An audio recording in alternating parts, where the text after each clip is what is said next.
aku Michelle. Mungkin kalian pernah lihat aku di TikTok atau di sosial media lainnya.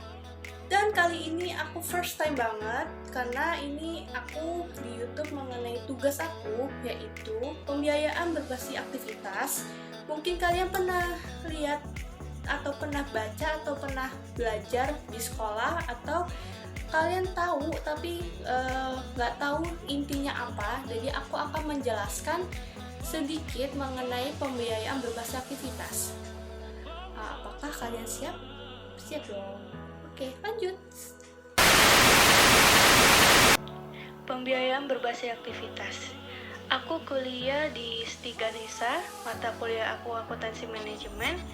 Aku jurusan manajemen semester 4. Di sini ada anggota kelompok aku, yaitu kelompok 5 ya. Ada aku sendiri, Michelle, yang kedua ada Zaleha, yang ketiga ada Rakeka. Dosen aku bernama Rasmawati.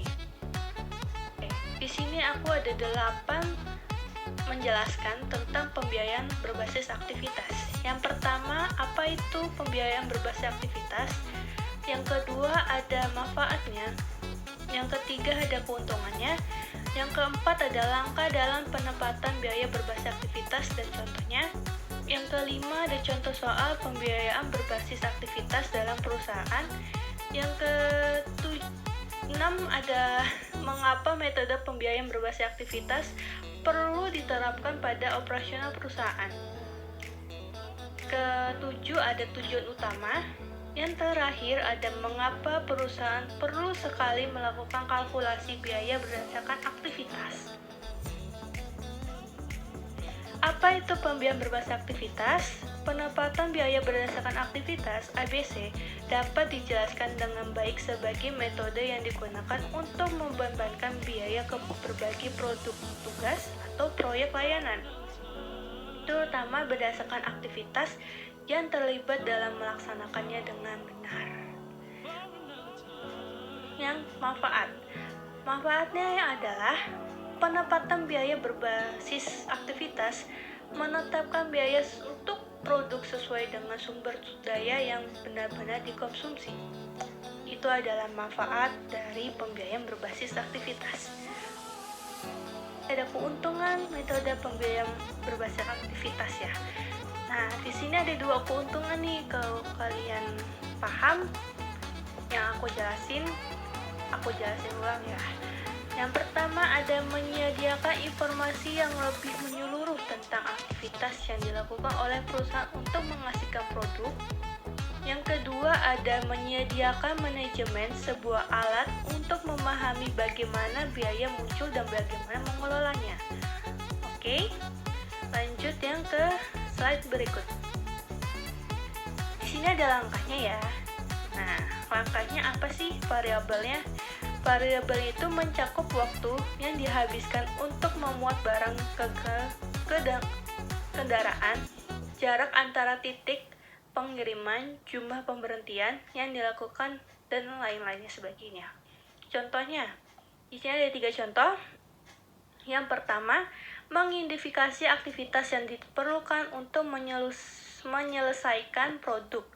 Yang kedua, ada menetapkan biaya overhead untuk aktivitas teridentifikasi. Yang ketiga, ada mengidentifikasi pendorong biaya untuk setiap aktivitas, menghitung tarif overhead yang telah ditentukan untuk setiap aktivitas. Oke, lanjut. Di sini ada contoh soal dalam perusahaan. Nah, PT Kemilau Cantik memproduksi 2 jenis barang, yaitu anting dan gelang. Nah, di sini ada keterangan ini. Keterangannya ada volume produksi, ada harga jual, ada biaya utamanya, jam kerjanya. Nah, jenis barangnya apa sih? Nah, jenis barangnya udah di contoh soalnya tadi, ada anting dan gelang. Volume produksinya, misalnya produksinya berapa, sekali produksi 2.000 gitu, anting gitu. Kalau gelang produksinya berapa, 3.000 gitu. Nah, terus di sini ada harga jual, misalnya anting tuh pasarannya berapa sih gitu. Kalau misalnya anting pasarannya 3.000 atau 100.000, nah bisa kalian masukin ke situ.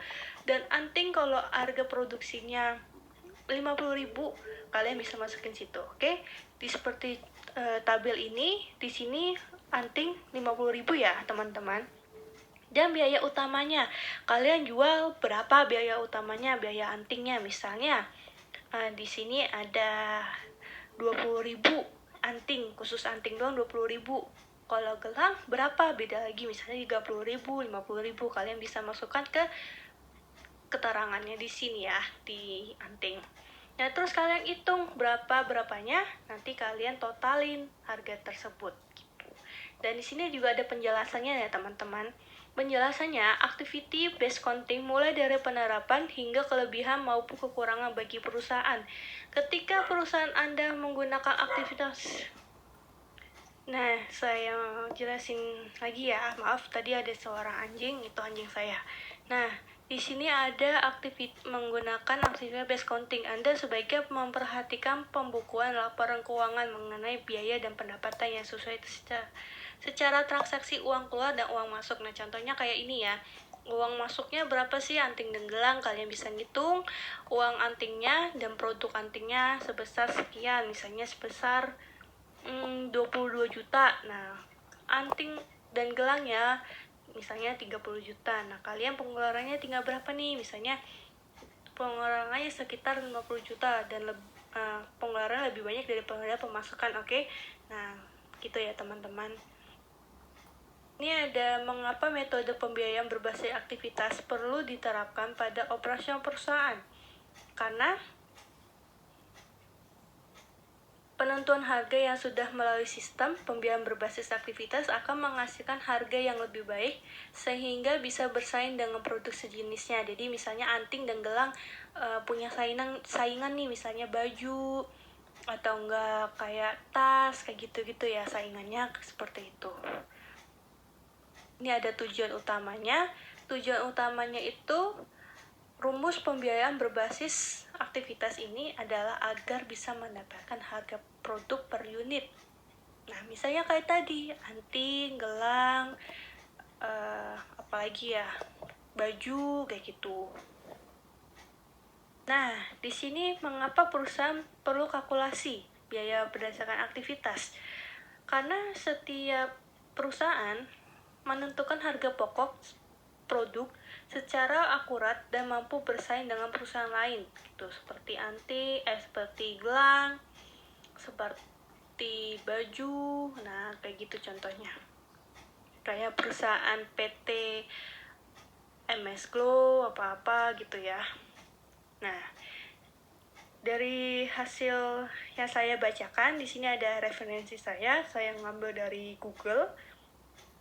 Nah, di sini kalian bisa baca ya referensinya. Kalau kalian mau ngambil bisa referensi dari saya. Di sini lengkap banget ya, ada apa itu pembiayaan berbasis aktivitas di slide pertama. Penetapan biaya berbasis aktivitas juga ada yang di slide kedua, ketiga, dan sebaiknya gitu ya. Yang terakhir ada fungsi dan manfaat ya. Di situ juga ada di slide aku.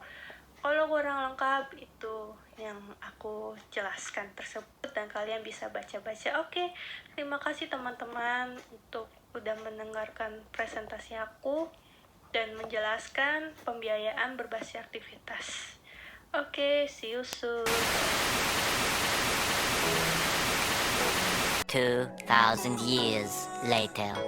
Terima kasih sudah menonton. Jangan lupa like, komen, and subscribe ya. Semoga bermanfaat video aku dan ditunggu request lainnya di kolom komentar.